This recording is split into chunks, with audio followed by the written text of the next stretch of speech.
We are live. That's right, folks. The first ever post-match live chat on this channel. We're going to try it out, see how it goes. Rafael Nadal just defeated Juan Martin Del Potro in the US Open semifinals by a score of 4-6, 6-0, 6-2, 6-3. Nadal is in his first US Open final since 2013. He did win it in 2013, and there he'll meet Kevin Anderson. So I want to talk about the match. And of course, we're live, which is a little bit different, especially the part of my audience that is my tennis contingent.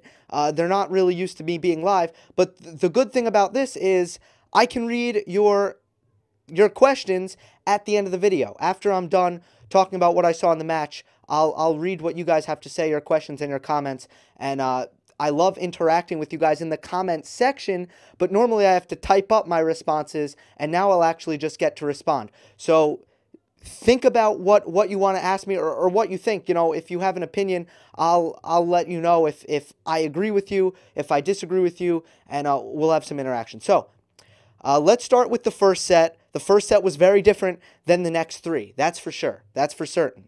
So I picked Del Potro in the match.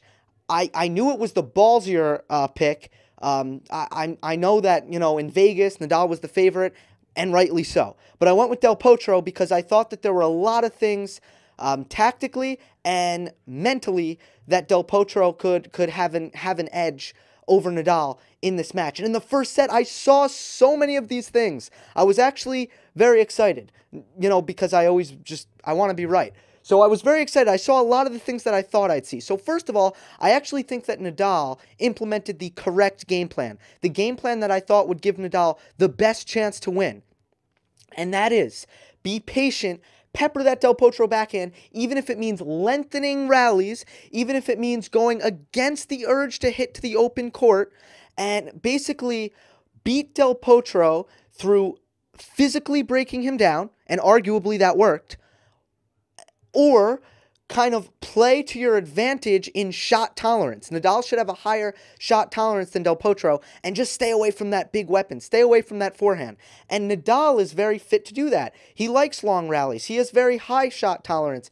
He's able to hit the angle on his forehand. So I thought that, you know, Nadal would be best suited to hang back, play long rallies, and just pound Del Potro's backhand over and over again. And he's great at hitting it to righty backhands. So I thought Nadal implemented the right game plan. But the things I saw from Del Potro in response was exactly what I was suspicious of. Some things that I felt that Del Potro could counter that game plan with, and that is running around that backhand. Nadal's forehand, when he hits it with great angle, it's obviously very, very hard to run around. But when Del Potro can camp out in that backhand corner, and Nadal hits his, you know, classic heavy topspin forehand cross court, trying to get it to Del Potro's backhand, Del Potro oftentimes would run around it and hit punishing forehands. The other thing was the return. And the biggest reason I didn't have great confidence in Nadal's game as a whole was because I was nervous about his return, especially his forehand return. And I saw plenty of missed forehand returns in that first set, especially when Delpo was pounding first serves in, you know, the 125 range to Nadal's forehand. Nadal had plenty of trouble in that area. Del Potro was able to pound out a break, and he won that first set 6-4. The only thing you could argue was good for Nadal in that first set, and Nadal didn't make a lot of errors, mind you. Nadal kind of, you know, he was pretty sharp, and he still lost the first set. So I thought my prediction was in decent shape here. The only thing you could argue is that the rallies were quite taxing in the first set. They were long, which I knew would favor Nadal, which I thought Nadal should do. He did execute that very, very nicely. But still, Del Potro came away with the first set. Now, after that, there was a major shift. Now, early in the second set, Nadal came out to an early lead, and what Del Potro did down a break was he saved energy. And it's something that I kind of saw coming, it wasn't surprising. I did think that Del Potro would win in 5. So, it didn't come as a shock to me that after Del Potro went down a break, that he would kind of take his foot off the gas a little bit, go for a little bit more, and try to shorten those rallies because they were brutal in the first set. It's something Pete Sampras did pretty well. Sampras was very good at conserving energy. When he got tired late in matches, especially, he would kind of save energy on his return games and go for a lot and make sure the rallies were short.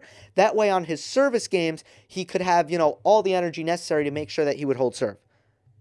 So you saw that from Del Potro. It's a completely valid strategy. But Nadal ended up going, especially at the end of that second set, Del Potro was able to, I guess, he aided Nadal in a soaring level of confidence. I mean, Nadal went on an absolute tear. And no one was going to stop him early in that second set. At the end of the second set to the beginning of the third set, sometimes in tennis, one guy it's like when Steph Curry gets hot from 3, it's like, okay, nothing I can do. It doesn't matter what defense you play, the ball's going in. It was a hot streak like that for Nadal where Del Potro could do absolutely nothing. But there was another thing that was very apparent, and that was the fatigue. That was the health concerns on the part of Juan Martin Del Potro. Going into the match against Roger Federer, I'm like, look, Federer's going to win this. Not only do I think Federer plays Del Potro very well when they're both healthy, but Del Potro, yeah, he won the match against Dominic Thiem, but will he have anything left? And I thought probably not. He probably won't have anything left. Well, he did. And I'm like, oh, whoops, I was wrong. Del Potro had plenty left. So then, going into this match, I'm like, all right, I guess the illness isn't a problem. The match with Federer wasn't like a super marathon match, although it was pretty physical and it was 4 sets. So I'm like, all right, Del Potro's fine. His legs are fine. But it turns out, and this is why it's so hard to make predictions. You really don't know how people's legs are feeling and what the state of their health is, and if they have a sore back. These things are impossible to predict. But it turns out Del Potro didn't have much left. It finally caught up with him. And where that was super apparent, couldn't be more apparent, was the serve. The serve was no longer 130 at its highest, 118 at its lowest. All of a sudden, the serve was 113 at its highest and like 105 at its lowest. The first serve by Del Potro. Nadal got super comfortable on that return. The most vulnerable part of his game right now, Nadal got very, very comfortable. And yes, we could see the fatigue. It was most apparent in the serve because the serve is a shot that we hold a radar gun up to, so we can really examine it. But surely the fatigue was creeping into all parts of his game. So that was probably the number one factor in the match, was Del Potro's fatigue. In terms of things that Nadal did strikingly well, the absorption of pace was astounding to me. Del Potro could hit, his patented 100-mile-per-hour forehands, but if it wasn't in the corner, if it wasn't an outright winner, Nadal's defensive skills, and when you think of defense, usually you think of on the run, stretched out, but what about defensive skills when balls are rocketed at you 100 miles per hour? Ground strokes, that is. And they have depth, too. Nadal's ability to absorb Del Potro's pace, that's a major problem for Del Potro, because that's his best attack. I talk about this all the time. Different players like to attack in different ways. In my last video, I often point out Nadal's forehand attack isn't predicated around pace. That's why Del Potro has time to run around it and hit forehands when Nadal tries to attack his backhand, like he did in the first set, right? But Del Potro, his best attack is pace, and Nadal defended it beautifully. So that was very problematic for Del Potro. Nadal also made a tactical adjustment. Let me talk about this. I believe this is one of my last points, and then I'll open it up and I'll look at your comments. Nadal mentioned this in the post-match interview as well, but he started going to Del Potro's backhand less. That's right, less. He started hitting it to the open court, putting Del Potro on the run to his forehand, and it worked. Now, why did it work for him and it didn't work for Federer? Was there a slight difference in the quality of Del Potro's forehand tonight versus against Federer? Yes, there was, absolutely. But that's not the only factor. There were also tactics came into play here. When Federer hit to Del Potro's forehand, he was often approaching the net. He was often hitting backhands down the line, I should say. He was often attacking Del Potro. He was often hitting attacking balls to Del Potro's forehand. And when Federer attacks, his posture on the court is basically puts himself in a vulnerable position to be counterattacked. And that's what Del Potro does really, really well. So there's a big difference between Federer, who maybe steps in and rips a backhand down the line, but now he's vulnerable to the counterattack cross court, right? When you hit a ball down the line, any ball down the line for that matter, or let's say Federer runs around his backhand and hits an inside-in forehand. Well, if Del Potro can hit his running forehand cross court, look at all the open court, right? Del Potro's hitting the open court. It's a prime counterattack. That's why when you hit your forehand inside in, it's got to be really, really good. And Del Potro moves so well, he hits his running forehand cross court so well that for Federer, he got burned for it all the time. He was getting passed. Del Potro was then counterattacking him and putting Federer on the run. But for Nadal, he was opening up the court, but he had a much less aggressive stance. His court position was very different. There's a difference between what Nadal did 5 feet behind the baseline, building or trading to Del Potro's forehand to open up the backhand side of the court. Understand? So in the position that Nadal was in on the court, he was able to hit it to Del Potro's forehand, but he had the speed and he had the court positioning to deal with Del Potro's reply. He had the defensive skills to deal with Del Potro's reply, and ultimately it ended up opening up the court.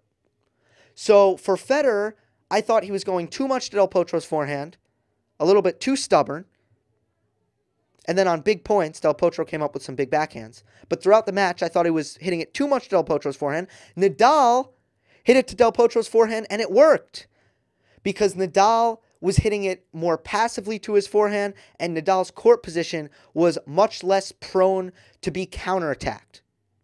So that was interesting. But for Nadal, opening up the court really worked. Okay, let me see if I'm forgetting anything real quick, and then I'll answer some questions. Going to the forehand, fatigue. Okay, I covered everything, so let me look at what you guys have been saying. Let's see. Hi from Morocco. What's up? Very thorough analysis as usual. Thank you. Delpo. So any questions? Any questions? Delpo's still 28. He doesn't look like he works hard. I'm not sure what that means. Greetings from Argentina. What's up? So the reason I wanted to do this, well, I said in the beginning of the video, it's a lot of fun for me to interact with you guys in the comments, but I don't even know how many viewers I have right now. So let's see. Obviously, there is no single explanation for a result most times, but surely it comes down to Delpo running out of fuel, as you said. And Nadal insisted on Delpo's backhand, which was awesome. Yeah, no, you're right. And for sure, if you have a player with 100% energy, and that was Nadal, versus a player with 80% energy, and their levels are even slightly similar, there's no doubt that the player who is at an 100% energy level is going to win the match, especially when you're looking at Rafael Nadal. The question is, how much did the first set and, the way he was able to engage Del Potro in long rallies in the first set, how much did that come into play?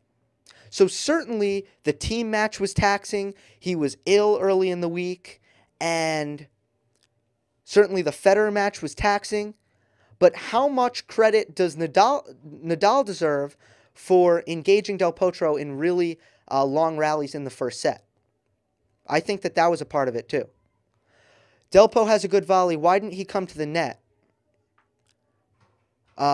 Especially after big serves. So, first of all, serve volleying is, just because you're a good volleyer doesn't mean you're a good serve volleyer. It's a very different movement, and it's something that you need to do on the practice court. If you don't serve volley on the practice court, you can't get into a match situation and have any success serve volleying. Del Potro's a tall player. You know, Nadal, he's very good at getting the ball low. Ultimately, I think that Del Potro's forehand is so big that he's a little bit more content with kind of hanging back and ripping forehands and eventually finishing points that way. There are some players who have trouble finishing points from the back of the court. Del Potro is not that guy. He hits his forehand so big, he's a little bit more comfortable ripping forehands than he is volleying.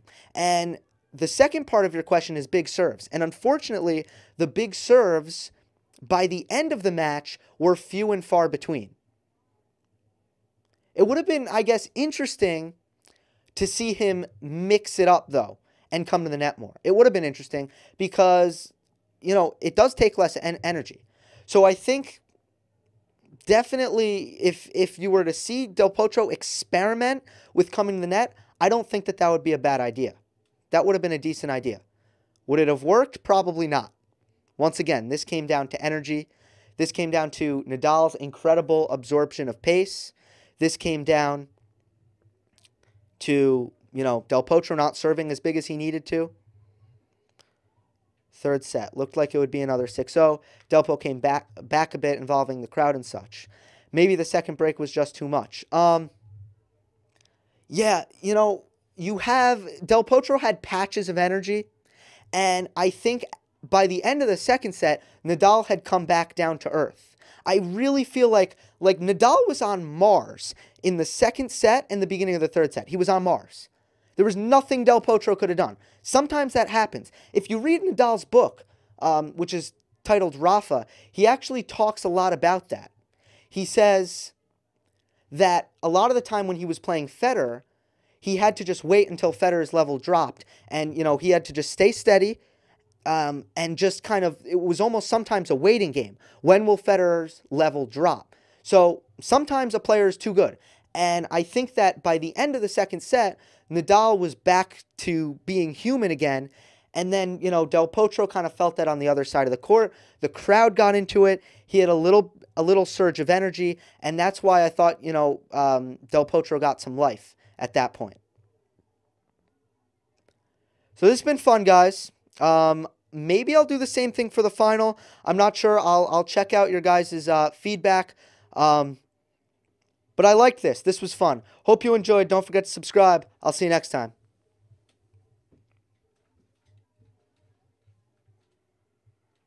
Did it work out?